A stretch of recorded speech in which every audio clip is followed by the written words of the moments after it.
There's nothing like the winter to give your garden a little bit of a haircut. Let me show you what I mean. I love hedges of all kinds, but I particularly love hedges that perform well for me. Who wouldn't? For instance, this is needlepoint holly, and it's been a great winter plant, not only for the beauty of the garden and establishing garden rooms.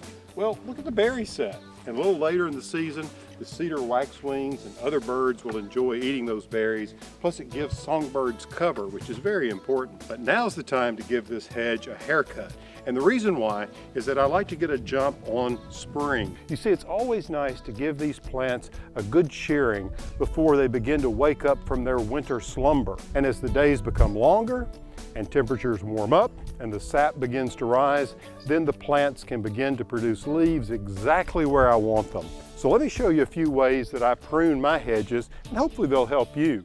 Take for instance this one. It's grown into the post here somewhat. So what I want to do is I want to cut away some of these limbs so that I don't have to repaint the post. These leaves will actually hold moisture and cause my wood post to rot sooner. Look at the tips up here. I want to do away with these little radical tops. And then if you look down the side, you can see it's gotten bulky in places.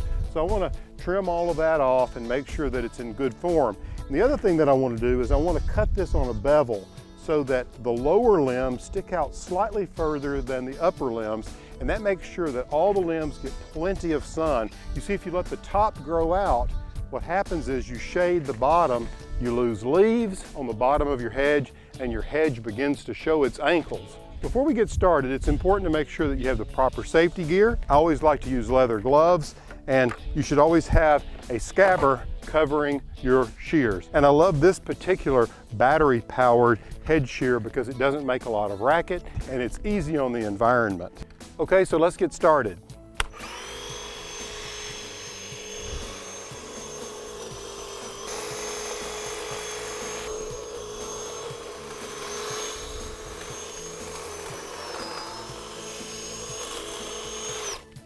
All right, so you can see just how easy that is. Now look at this. You see how deeply I've cut into the hedge here. This was sticking out way too far. What's wonderful about these broadleaf evergreens is that now, because the sun will hit these stems, dormant buds that are there will begin to emerge, and by spring we'll have new limbs and leaves, and this will cover itself beautifully. Now, if you found this tip helpful, make sure you share it with a friend and subscribe to ehowhome.